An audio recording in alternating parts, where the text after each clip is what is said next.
This video is about mass action expressions. You should already be able to define and describe a chemical equilibrium, but you're going to be able to create a mass action expression in order to use it to calculate concentrations of species at equilibrium. So the question in the video is that phosgene gas is a highly toxic nerve gas used in World War II, and the manufacturing of the gas has an equilibrium reaction at 400 degrees. And we want to know if the manufacturers use a molar of CO and a molar of Cl2, will a molar of COCl2 or phosgene gas form? And according to the recipe that we used to be able to see, if you had one CO and one Cl2, you should make one COCl2. So we want to see if that's actually true. So let's first review the concept of equilibrium. As a system approaches equilibrium, the both forward and reverse reaction rates are occurring at different rates. So in this case, at the beginning, the reverse reaction is happening a little bit faster, thus a steeper slope, than the forward reaction is occurring, right, in order to catch up with one another. At the equilibrium, their forward and reverse reaction rates are proceeding at the same rate, and watch why the colors wind up being the same. So like this picture, the amounts remain constant, but the rates are equal. So make sure you know that the rates are equal. That's what causes the word to be equilibrium, but the amounts are not equal, right? So the gas particles up here are much more spread out. So there's not the equal number of gas particles that there are liquid particles, for example.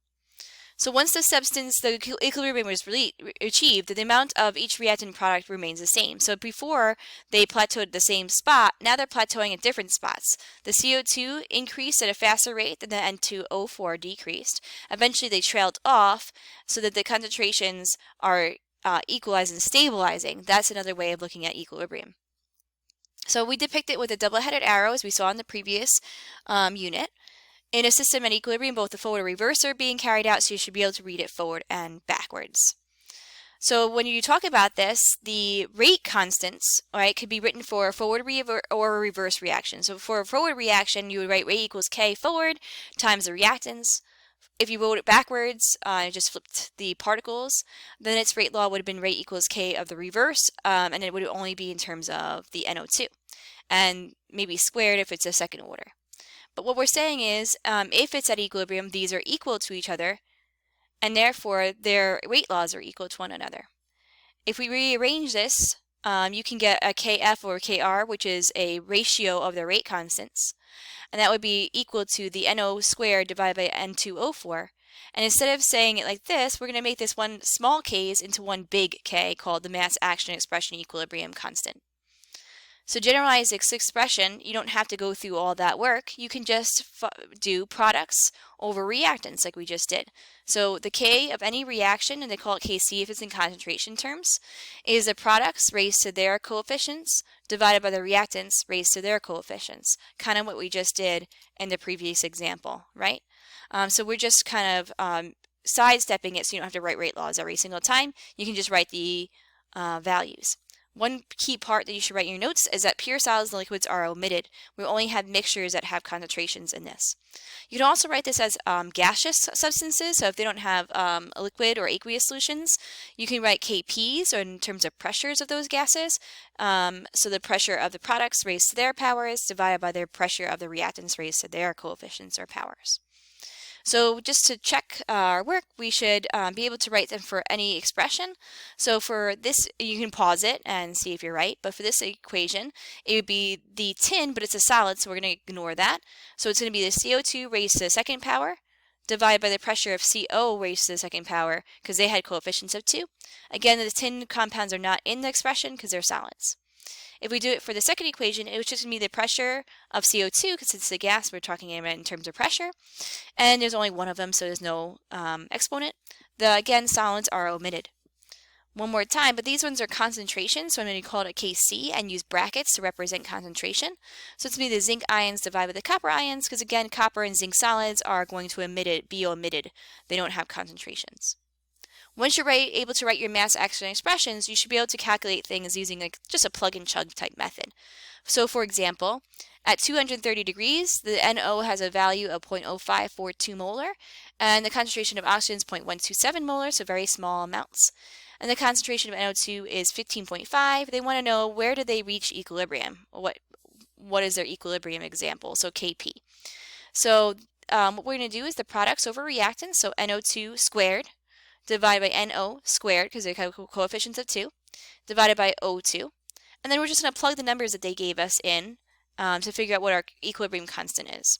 So I just plugged in the NO2, which was 15.5, the NO, which was 0.042, and the O2, which was 0.127.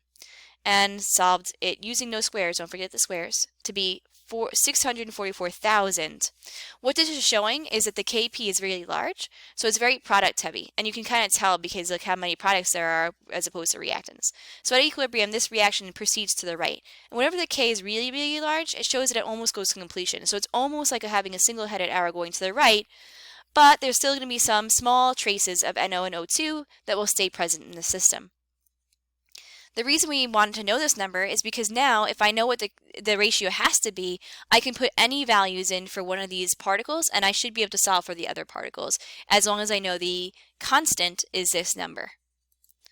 So let's try another example. The Kp is 1.05 and we want to know, so we already found the Kp of this equation. We already know that it's this value, products to reactants. If we have some of the particles, PCl5 is 0.875 and PCl3 is 0.463, we can figure out the chlorine missing particle because we already know the constant. So let's write the reaction again. So it's Kp equals the products values divided by the reactants values, and then we plug the numbers we know in. So Kp we know is 1.05, the chlorine we don't know, the PCl3 we do know, 0.463, and the PCl5 we do know. And then we just cross multiply and divide by 0.463 to get a value of 1.98. So if we know how much is each particle, maybe we either put it in there or we measured it using some kind of device, we can solve for the mystery particle that we were not able to detect. Equilibrium can be reached from either direction. So if you look at these pictures, what it's showing is hydrogen and nitrogen are reacting to form ammonia and eventually they plateau out, which shows it hit equilibrium. Or you might have no N2 and H2 and you start with ammonia. The ammonia decreased to create N2 and H2. And again, they hit equilibrium at the same spot actually because the equilibrium constant is constant. So it's telling you exactly what ratio you want, no matter which way you started. So again, it doesn't matter if you start with your reactants or your products, they're going to hit an equilibrium at a specific ratio. So what does the value of K mean, just to be sure? If K is much larger than 1, it's product favored. You have way more products at equilibrium than you have reactants. And extremely large values K might show it goes to completion. There's almost only trace amounts of reactants. If the K is much smaller than 1, it's reactant favored, meaning there's much more reactants than there are products. Extreme values of K that are small means that it might not even react at all. To the naked eye, it looks like there's no products, right? But there might be trace amounts.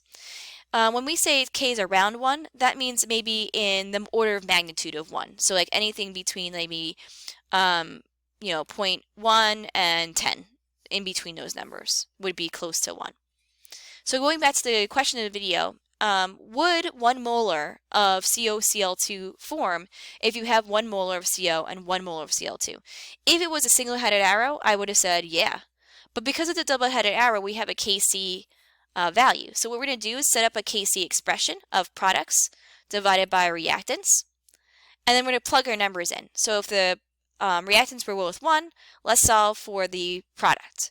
And when we cross multiply, we get this 1.2 times 10 to the minus 3, and it's much lower than expected. Remember I thought if I put one of these and one of these, I'll make one of these, if it was a single-headed arrow. The fact that it's double-headed and then you gave you a Kc equilibrium constant shows that you're making a lot less than you were supposed to, because consider that K is small, it hardly occurs at this temperature. So how, we're going to get back to it later, but how could you make more phosgene? Do you have any ideas of how to make more phosgene? Apparently, some scientists figure it out because they use it as nerve gas, correct? So at this point, you should be able to write a mass action expression of products or reactants, and then also plug numbers in to solve for it.